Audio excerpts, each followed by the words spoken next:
सरकार का यह रोशनी हमारे सुदूर सभी क्षेत्रों तक पहुंचे, इस उम्मीद के साथ यह दीप प्रज्वलन कार्यक्रम हमारे मंचासीन अतिथियों के द्वारा तालियों के साथ इस कार्यक्रम का शुभारंभ किया गया।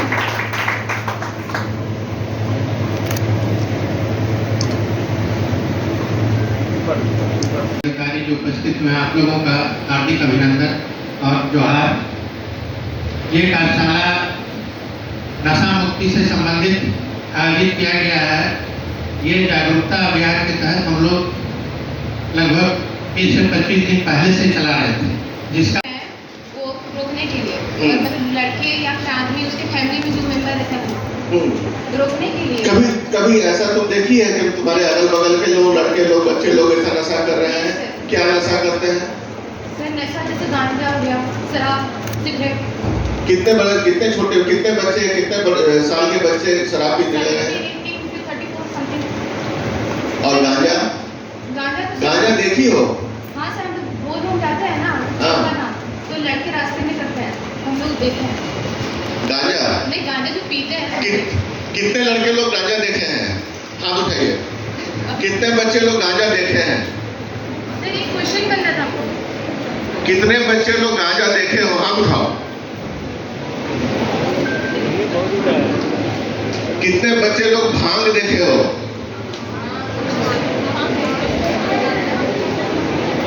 कितने बच्चे लोग खैनी देखे हो? अब यहां से स्टार्ट करो। ये है तुम्हारा स्टेप, पहला कदम। कैसे ना करे इसके कारण इसका मतलब क्यों ऐसा समाज में कुछ देखा जा रहा है? सर जो वो यंग एज वाले होते हैं ना, वो हमारे इंडिया के जनरेशन होते हैं, इसके कारण रखा गया कि वो अगर एडिक्टेड हो जाएंगे, अगर नशा करेंगे तो हमारा जनरेशन जो है वो बहुत खराब हो जाएगा। इसके कारण मुझे लगता है ये तो दूरगामी परिणाम क्या होगा उसके लिए है।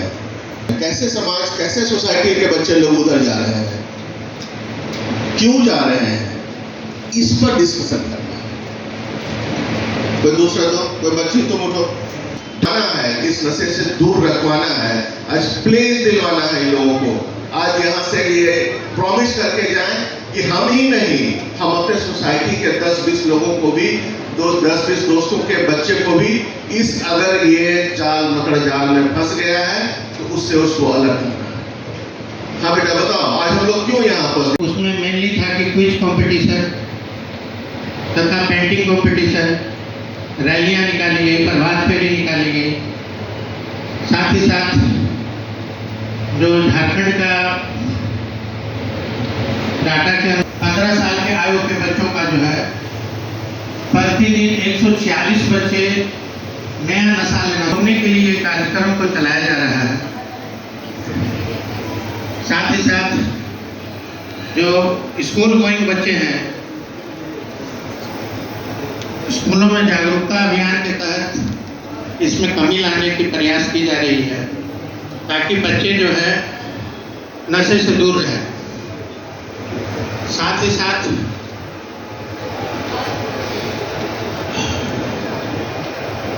%13 हमारे झारखंड में जो है नशा के शिकार, उसमें लगभग 20 वर्ष के नष्ट कर लेता है कि आने वाले दिन में या तो उनका शरीर खत्म हो जाता है या तो इस दुनिया से चले जाते हैं।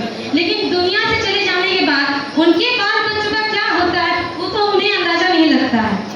तो मैं इतना ही कह के अपने शब्दों को विराम देती हूँ, लेकिन कुछ स्लोगन है जो मैं आप लोगों के बीच में कहना चाहती हूँ, रखना चाहती हूँ।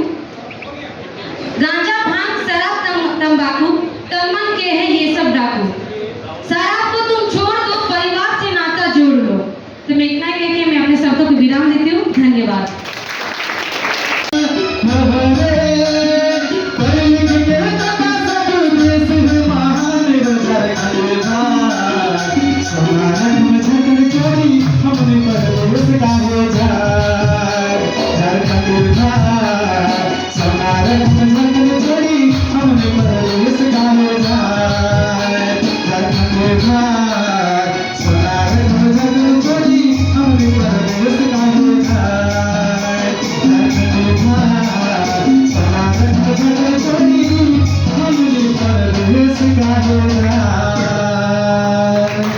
बचाने की कोशिश करती है।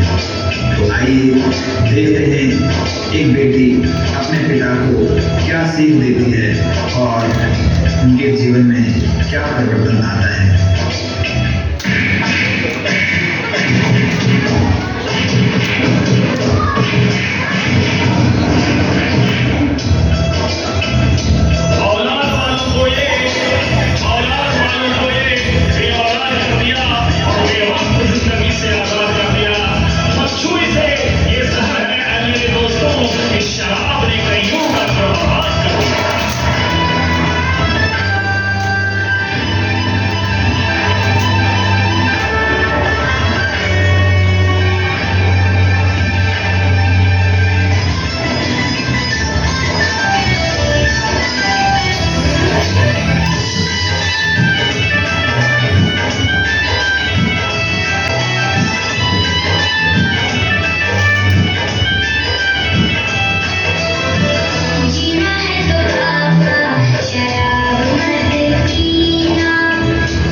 आयोजन किया जाए। आप सभी लोग ज्ञात है कि मादक पदार्थों के सेवन से हम लोगों के सामने एक खासकर समाज के सामने न कि प्रशासन, अभिभावक, डॉक्टर्स बल्कि सभी समाज के सामने एक चिंता का विषय है कि ऐसा क्या हो गया है कि युवा पीढ़ी नशा को स्वीकार कर रही है और जो एक्चुअली लाइफ में चैलेंजेस आ रहे हैं उनको फेस करने में उनको क्यों एक ऐसे ड्रग्स का या नारकोटिक्स का सहारा लेना पड़ रहा है, या ऐसी कौन सी वो कड़ियाँ हैं जिनके चलते बच्चे उस ट्रैप में आ रहे हैं। कहाँ अभिभावक कम पड़ रहे हैं, कहाँ पुलिसिंग कम हो रहा है, कहाँ मैजिस्ट्रेट ड्यूटीज़ की कमी है, कहाँ प्रशासन के तरफ से वो जागरूकता अभियान नहीं हो रहा है। वो सारे चीज़ों को होलिस्टिक व्यू में देखने के लिए आज हमने सभी पदाधिकारियों को इस एक वन पॉइंट पे बुलाया है जहाँ पे आप लोगों का सबका कंट्रीब्यूशन हो, सब लोग अपनी अपनी जिम्मेदारी समझे कि मैं इस कड़ी में कहाँ पे आता हूँ। झारखंड के 24 जिलों का जोग्राफिकल अगर आप भौगोलिक दृष्टया काफ़ी इंटेंसली ओपीएम का प्रोडक्शन किया जा रहा है। Narcotic drugs and psychotropic substances act जो है वो कभी नहीं किसी ने सोचा था कि वो झारखंड के परिप्रेक्ष्य में कभी उसके इम्प्लीमेंटेशन के बारे में बात होगी, परंतु जिस तरह से ओपीएम का प्रोडक्शन हो रहा है तो हम एक प्रोड्यूसिंग स्टेट भी बन गए हैं। अभी ये प्रोड्यूस हो जाने के बाद कहीं ना कहीं से कल्टीवेटर नाम का एक एलिमेंट क्रिएट हो गया। कोई जो है वो उसको कलेक्ट करके ट्रांसपोर्टेशन में हेल्प कर रहा है, मतलब एक कोई प्रोसेसर नाम का सेकंड कड़ी में एलिमेंट आ गया। अब कोई ट्रांसपोर्टर्स है जो ट्रक से, बसेस से, टेम्पो से, कमर्शियल व्हीकल से इसको हाईवे के थ्रू एक ऐसे जगह पे लेके जा रहा है जहां उसका कमर्शियल वैल्यू ज़्यादा है या जहां से अदर हाई एंड्स के मार्केट को ये प्रोड्यूस भेजा जाएगा। तो वो कलकत्ता है, रांची है, दिल्ली है, पटना है, जीटी रोड से जा रहा है। तो ये ट्रांसपोर्टर की कड़ी एक बहुत इम्पॉर्टेंट है। उसके बाद उसको प्रोसेस करके, चाहे अन्य कोई मादक पदार्थों के साथ, मेरे साथ यहाँ पर डॉक्टर साहब बैठे हुए जो CIP से आए हुए हैं, मैं उनसे फर्दर रिक्वेस्ट करूँगी, बट एक मोटा मोटी जो झारखंड के पॉइंट ऑफ व्यू से जो डिस्कशन होना है उसको हम लोग थोड़ा सा डिटेल में डिस्कस करते हैं। वहाँ से उसका छोटे छोटे पैकेट्स में उस फूड्स को पैकेजिंग किया जा रहा है। होगा कि आपके सामने जो बैठे हुए लोग हैं, पदाधिकारी हैं, वो सारे मेहनत करके यहाँ पे आए हुए हैं। हर एक की अलग स्टोरी है। हर साल अच्छे अच्छे एग्जामिनेशंस का, कॉम्पिटिटिव एग्जामिनेशंस का रिजल्ट लगता है। उनकी एक की स्टोरी आप देखेंगे गूगल में पब्लिश हो रही है, कहीं न्यूज़पेपर में आ रही है। इस साल का बेटा इस साल रैंक 27 आई, ये बेटा इसकी बेटी ने ये किया। एक रिक्शा पुलर का बेटी है, वो सिविल सर्विसेज में फर्स्ट आई। अच्छे अच्छे ऑफिसर्स, अच्छे एडवोकेट्स, डॉक्टर्स, लॉयर्स, अच्छे अधिकारी मेहनत से बनते हैं। उनको मतलब आप पर्सनली हम लोगों को किसी को भी पूछिएगा, ऐसा तो नहीं था कि हमको एक दिन बैठ के याद आया सिविल सर्विसेज लिखना है, फिर हंसते खेलते फॉर्म भरा, फिर चलते फिरते एग्जाम दे के आए, सो रहे थे, नींद में उठा के पता चला रहे आप IAS हो गए। ऐसे नहीं होता है। ये हम स्ट्रगल्ड लॉट, हम चले हैं, बस पकड़ी है, 10 रुपए के लिए लड़ाई की है ऑटो वाले से कि तुम वापस करो, 90 रुपए होते हैं, तुम 100 रुपए लियो वापस करो। 5 रुपए के लिए 7 रुपए के लिए लोग लड़े हैं। शेयरिंग में किताबें पढ़ी है, रूम्स लोगों ने शेयर किए हैं, हॉस्टल्स के बकाया बचाने के लिए लोग रात को छुप छुप के आए हैं, गए हैं। लोगों ने उधार की किताबें ली है, फीस नहीं है तो फोटोकॉपी करके लोग पढ़े हुए हैं। लोग स्ट्रगल करके आए हैं। स्ट्रगल जीवन का चार्म है। अगर स्ट्रगल ही नहीं है, लाइफ में चैलेंज ही नहीं है, तो आप घिसिएगा कैसे? और जो घिसेगा नहीं वो चमकेगा कहाँ से? मुझे ऐसा लगता है कि ये छोटे मोटे स्ट्रगल्स, फेल्यूर्स, ये आना बहुत ज़रूरी है, जिससे आपकी प्रतिभा, आपके अंदर का जो मेटल है वो निखरता है। और इन चीज़ों को बचने के लिए अगर कोई नशे का सहारा ले रहा है तो उसके जैसी बेबस हालत और किसी की नहीं है। और मुझे लगता है ये सारी चीज़ें दिमाग से शुरू हो जाती है। युद्ध भी दिमाग में ही होता है, शांति भी दिमाग में ही होती है, सक्सेस भी दिमाग में होता है, फेलियर भी दिमाग में होता है। लड़की ने ना बोला, खुद की नस काट रहा है, वो लड़की को भी मार रहा है। अरे तो ना बोला तो क्या हो गया? और 4 मिलेगी, उसी को क्यों लेके बैठे हुए? और उसको भी ना बोलने का हक है ना। ऐसी कोई चीज़ होगी जो उसको नहीं सही लग रही होगी, जो चीज़ जितने नज़ाकत के साथ करनी चाहिए उसको आप खून खराबी की तरफ ले रहे हो। खुद का तो जीवन बर्बाद कर रहे हो। माँ बाप, पीछे के भाई बहन जो पढ़ रहे हैं, उनके भी जीवन में आपने ग्लॉट ला के रखा हुआ है। और आपको परिवार में, खानदान में आगे याद क्या करेंगे? हाँ, वो फलाने का बेटा था, वो ऐसे ऐसे कर दिया। वो काम कीजिए जिससे आपका गांव, आपका शहर, आपके माँ बाप, आपके भाई बहन, आपकी दादी आदि बहरी होती है, उस वक्त उसको सब सुनाई देता है कि मेरा बेटा कुछ एग्जाम में अच्छे से मार्क्स लाए हैं, मेडल मिला है। तब वो चमक अपने माँ बाप के आँख पे देखिए, how they feel proud about you. तो वो सब चीज़ें कीजिए, हम डेवलप्ड बनेंगे। ये इसका प्रोफाइल है, डेमोग्राफी का प्रोफाइल ये है, हमको डिविडेंड इस फॉर्म में मिलेगा। Now come back to this generation जो 16, 17, 18 साल में अनजाने पने में, किसी के देखा देखी में, किसी के बहकावे में आके और पेरेंट्स के और सिविल सोसाइटी की नज़र को ज़रा उनका ध्यान नहीं है, इसका फ़ायदा लेके हुए कुछ लोगों के जंजाल में आके अगर ऐसे नशा पीड़ित हो रही है, उनको अगर इस तरह के लत लग रही है, इस तरह के वो हैबिचुअल ड्रग एडिक्ट हो रहे हैं, तो ये बच्चे उनका कंसंट्रेशन नहीं होगा, ये ढंग से पढ़ाई नहीं कर पाएंगे, इनको भूख नहीं लगेगी।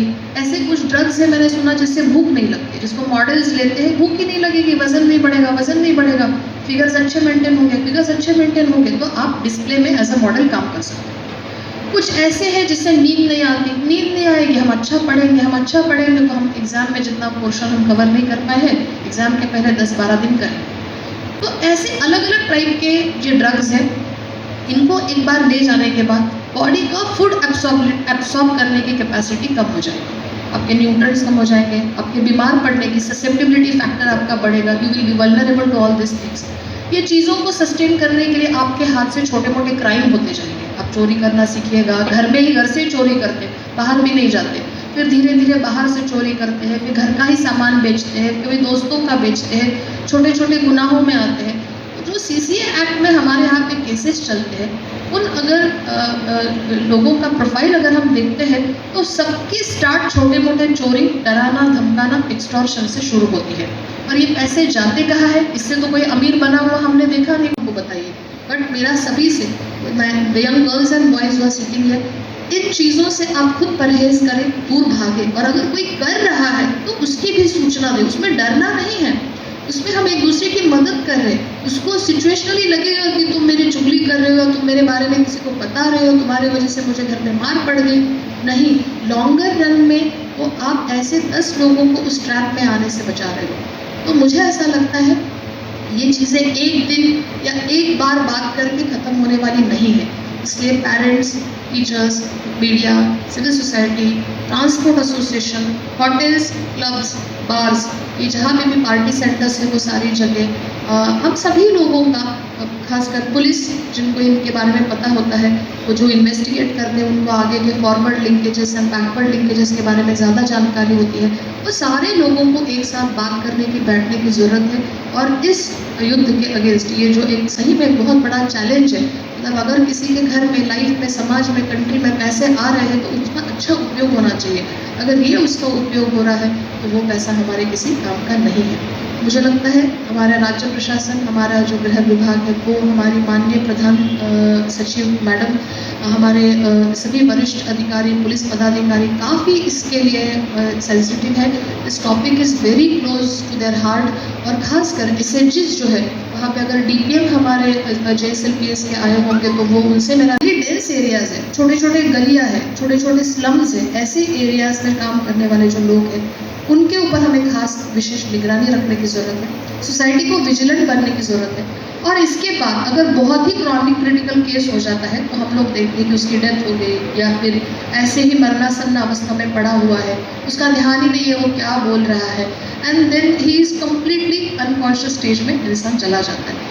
मुझे लगता है एक अच्छे रिहैबिलिटेशन की भी हमारे पास ज़रूरत है। सिविल सर्जन साहब यहाँ पे उपस्थित हैं, मेरा उनसे यही रिक्वेस्ट रहेगा कि कृपया वो अपने स्तर से भी विभाग से बात करके एक अच्छा रिहैबिलिटेशन सेंटर यहाँ पे करें, ताकि कोई इससे बाहर आके भी ठीक हो सकता है, पुनः अपना नॉर्मल टाइप से जीवन जी सकता है। ये सारे बातों को भी एक रोल मॉडल की तरह हम लोग लोगों के सामने दिखा सकते हैं। मेरा खास बैग नहीं देखते हैं, please give a check your bag.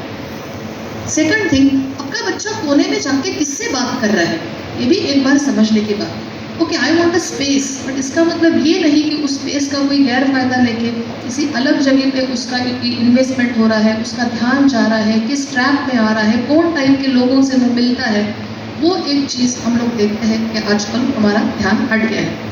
Point number 3, school के प्रिंसिपल्स जो है उनका भी एक कर्तव्य बनता है कि ऐसे टोबैको प्रोडक्ट्स को सेल करना बैन है, बहुत सारी चीज़ें मैजिस्ट्रेट्स को ड्यूटी है, उनके भी बहुत सारे काम हैं। मगर आज तक मुझे किसी भी प्रिंसिपल का या स्कूल का कोई मैसेज या कॉल नहीं आया कि देखिए ज़रा 500 मीटर पे कोई एक पान की दुकान है या ये पानी पूरी बेच रहा है, हमको लगता है इसको नहीं बेचना चाहिए। कहाँ लिखा है वो पानी पूरी बेच रहा है तो वो 10 के पीछे एकाध को कोई पूरी नहीं दे। मैं ये नहीं कह रही हूँ कि वो आदमी खराब है या किसी एक प्रोफेशन की बात हो रही है। ऐसे सस्पिशियस एक्टिविटीज़ पे ध्यान रखना बहुत ज़रूरी है। तो वो भी एक अभिभावकों के साथ साथ स्कूल के प्रिंसिपल्स का भी दायित्व बनता है।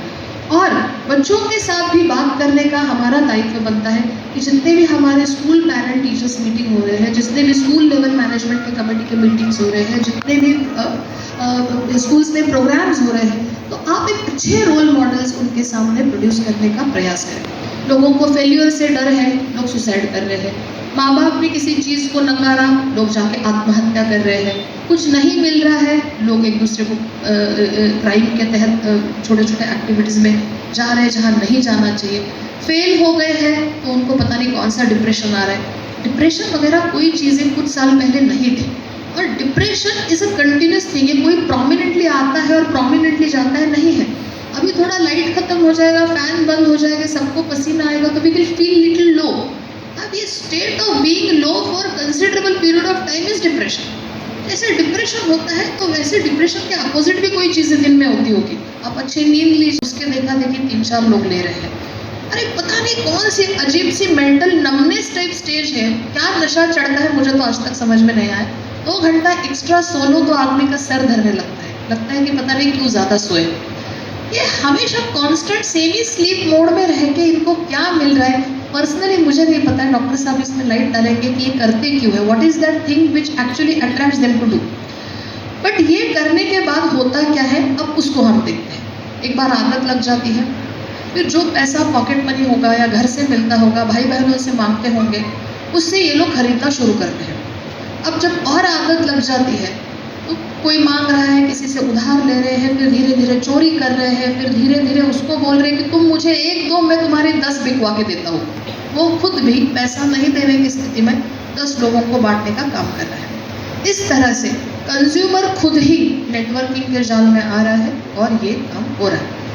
अब ऐसे पीढ़ी का क्या हो रहा है? हमारा देश एक ऐसा देश है जहाँ पे 15 से लेकर 59 एज का वर्किंग ग्रुप जो है वो डेमोग्राफिकली बहुत हाई पॉपुलेशन का हमारा देश है। इसीलिए हम डेमोग्राफिक डिविडेंड की बात करते हैं। डिविडेंड मतलब क्या? जिस पे हम निवेश करते हैं, इन्वेस्ट करते हैं और जो लाभ हमको ज़्यादा रिटर्न्स में मिलता है। मैंने कहीं 1 लाख रुपए इन्वेस्ट किए तो मुझे उसका डिविडेंड 15% से मिला, 16% से मिला, तो after that maturity I will be getting 1,15,000। तो ये डिविडेंड है। तो डेमोग्राफी में डिविडेंड क्या है? डेमोग्राफी में डिविडेंड ये है कि ये जो डेमोग्राफिक प्रोफाइल है 15 से 59 एज वाला, इनके ऊपर अगर हम इन्वेस्टमेंट करेंगे, कौन सी इन्वेस्टमेंट? एक अच्छा एजुकेशन दिया जाए, अच्छा हेल्थ दिया जाए, अच्छे स्किल्स दिए जाए, टेक्निकल एजुकेशन दिया जाए, तो ये बच्चे अच्छा इनकम जनरेटिंग ब्रैकेट में जाएंगे, जहां हमारा सर्विस सेक्टर बढ़ेगा, जहां हमारी निर्यात बढ़ेगी, जहां हमारी आयात कम होगी, जहां हमारा देश एक बहुत बड़ा इन्वेस्टमेंट का या FDI पुलिंग का एक हब बनेगा और हमारे देश में GDP ओवरऑल बढ़ेगा। तो ये हमारा डिविडेंड है। अदरवाइज भी पर्सनल लाइफ में इस डिविडेंड का फ़ायदा क्या है? मैं अगर 1,000 रुपये कमा रही हूँ एक दिन में, वहीं मैं जब 2,000 रुपये कमा रही हूँ, 30 दिन के 30,000 रुपये कमा रही हूँ, तो फिर मेरे रहन सहन में इसका अच्छा प्रभाव आएगा। हम लोग जो सब्जियां नहीं खा रहे हैं, जो फल हमारे परचेसिंग कैपेसिटी के बियॉन्ड है, जो मेडिकल सुविधाएं हम नहीं ले रहे हैं, जो मेडिकल स्कैनिंग हमारे लिए आज थोड़ा सा महंगा पड़ रहा है, जिसके लिए हम सोशल सेक्टर पर डिपेंडेंट है, वो डिपेंडेंसी कम होती है। फिर आदमी अच्छे स्कूल में पढ़ने के लिए बच्चों को भेजता है, अच्छे प्राइवेट हॉस्पिटल्स में जाके अपना इलाज कराता है, उसका लिविंग स्टैंडर्ड बढ़ता है, और इस तरह से कि जो एक देश की इकोनॉमी का जो डिविडेंड है वो पर्सनल लाइफ में इस तरह से रिफ्लेक्ट होता है। ओवरऑल स्टैंडर्ड ऑफ लिविंग बढ़ता है और देश धीरे धीरे धीरे धीरे गरीबी के ब्रैकेट से जाके एक अमीरी के ब्रैकेट में घुस जाता है।